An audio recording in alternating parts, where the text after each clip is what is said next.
El Salvador, 15 de diciembre de 2025. Hoy nos sumergimos en la creación de nuevas entidades sociales, giros inesperados en el panorama económico, un intento de poner coto a la corrupción local. Y también en el pulso más humano del país, ¿no? Exacto. Un recorrido por su vida legal, desde nuevos comienzos hasta finales que son irrevocables. Arrancamos, si te parece, con el tejido social. Hoy se formalizan dos iniciativas ciudadanas que no podrían ser más distintas. Ah, sí, esto es muy interesante. Por un lado nace la Fundación Dimajo Valle Solidaria, FUTSO.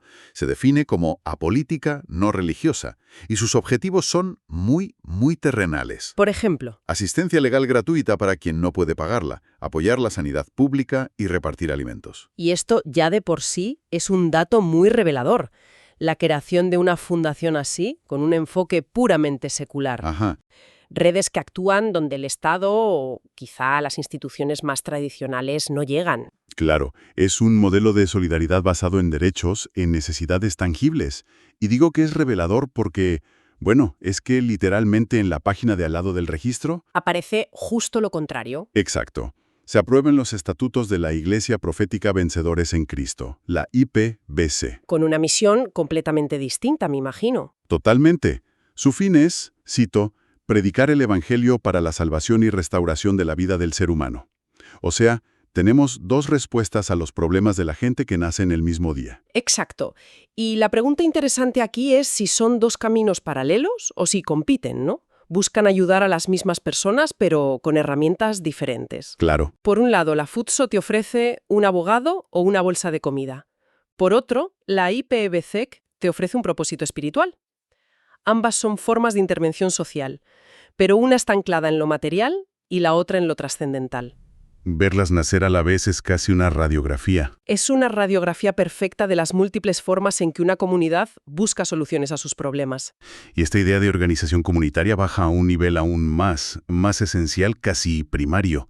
Nos vamos a una comunidad de Sonsonate. Vale. Allí se crea la Asociación Comunal Administradora de Agua Potable y Saneamiento Básico. Una junta de agua, vamos. Que no hay que subestimar esto para nada, ¿eh? Es un punto crucial. ¿Por qué lo dices? Porque estas juntas de agua son la espina dorsal de la gestión de recursos en muchísimas zonas rurales de Latinoamérica.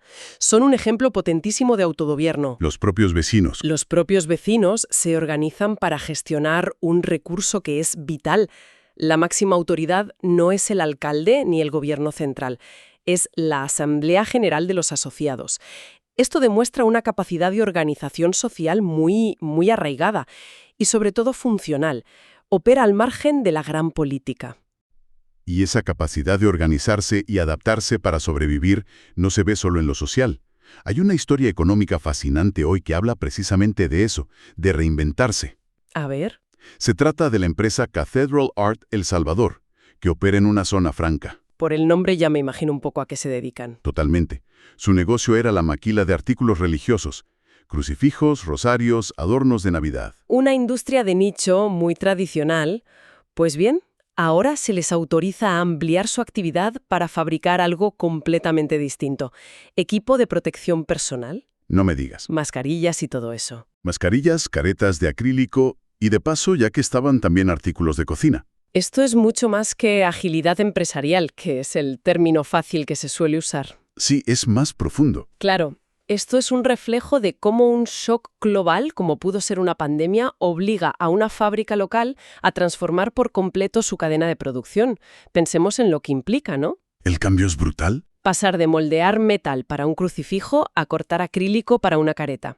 Requieren nueva maquinaria, nueva formación para los empleados, nuevos proveedores. Es una microhistoria de supervivencia económica que nos dice mucho sobre la resiliencia del tejido industrial de una zona franca. Tienen que ser increíblemente flexibles. O eso o mueren, no hay más. Pero no todas las historias económicas son de adaptación tan exitosa. Hay otra que nos habla más bien de esa tensión entre la prisa por crecer y las reglas del juego. Cuéntame. A la empresa Audiotech se le autoriza la ampliación de una planta envasadora de gas licuado de petróleo, el GLP. Un sector delicado. Ahí los errores se pagan muy caros. Pues ese es el tema. La autorización llega, pero el informe de la inspección previa tiene una nota curiosa. ¿Ah, sí? Se comprobó que ya habían instalado y puesto en funcionamiento tuberías nuevas, básculas y un área de carga. O sea que se pusieron a operar la ampliación antes de tener el visto bueno final. Exacto. Aquí vemos la eterna batalla entre la velocidad que exige el negocio y los tiempos de la burocracia, ¿no? Sí, totalmente. Desde el punto de vista del empresario, cada día que esa nueva infraestructura está parada es dinero perdido. Pero claro, desde el punto de vista de la seguridad pública. Ahí la cosa cambia. En un sector como el de los hidrocarburos, saltarse un paso en la regulación puede tener consecuencias catastróficas. Este caso, aunque parezca un detalle administrativo, ilustra perfectamente ese equilibrio tan precario. Es la cultura del ya lo arreglaremos luego. Frente a la necesidad de una regulación estricta para proteger a toda la comunidad. Y hablando de regulación y de hacer las cosas bien, esto nos lleva de cabeza a un tema de gobernanza local que me parece de lo más relevante que vemos hoy. A ver, El municipio de La Libertad Sur ha decretado un código de ética para todos sus servidores públicos. un paso que suena bien, pero la clave siempre está en la letra pequeña. ¿Es una simple declaración de buenas intenciones o hay algo más? Pues parece que sí hay algo más. No es un documento aislado. Forma parte de la implementación de un sistema de gestión antisoborno. Ah, vale, eso ya son palabras mayores. Claro, el código establece principios que esperamos todos, como la transparencia y la rendición de cuentas, pero prohíbe cosas muy concretas. Por ejemplo, el nepotismo. ¿Y cómo lo define? Porque ahí suele estar el truco. Pues lo define muy claramente. Nombrar o contratar a cónyuges, convivientes o parientes hasta el 4º grado de consanguinidad, que se defina con tanta precisión, es fundamental. La corrupción a menudo se esconde en las zonas grises, en ese favoritismo que no está explícitamente prohibido. Ajá. Crear estos marcos a nivel municipal es clave, porque es ahí, en el ayuntamiento, en la gestión del día a día, donde la gente de a pie se topa con la corrupción. Es el primer frente de batalla. Claro. Y también prohíbe el uso de información confidencial para beneficio personal o de terceros. Pero la pregunta del millón es, ¿esto realmente se puede fiscalizar a nivel local? ¿Tiene dientes este código? Esa siempre la cuestión fundamental. Un código ético sin un comité que lo vigile y sin un régimen de sanciones claro es papel mojado. Totalmente. El verdadero desafío no es escribir el código, es crear una cultura institucional donde los propios funcionarios se sientan seguros para denunciar las infracciones y donde sepan que habrá consecuencias reales para quien se lo salte. La implementación lo es todo. Todo. Veremos si en el futuro aparecen noticias sobre sanciones aplicadas bajo este código.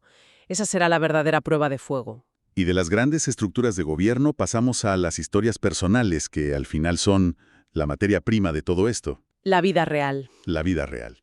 Los edictos judiciales de hoy son una ventana directa a la vida y la muerte de la gente. Por un lado, vemos a varias licenciadas recibiendo la autorización de la Corte Suprema para ejercer la abogacía. Los comienzos. Exacto. Es el flujo constante de la vida profesional del país. Cada uno de esos nombres es el inicio de una carrera con todo lo que eso conlleva. Pero me decías que también había finales. Sí, y es que lo que realmente sobrecoge es el volumen de las declaratorias de herederos.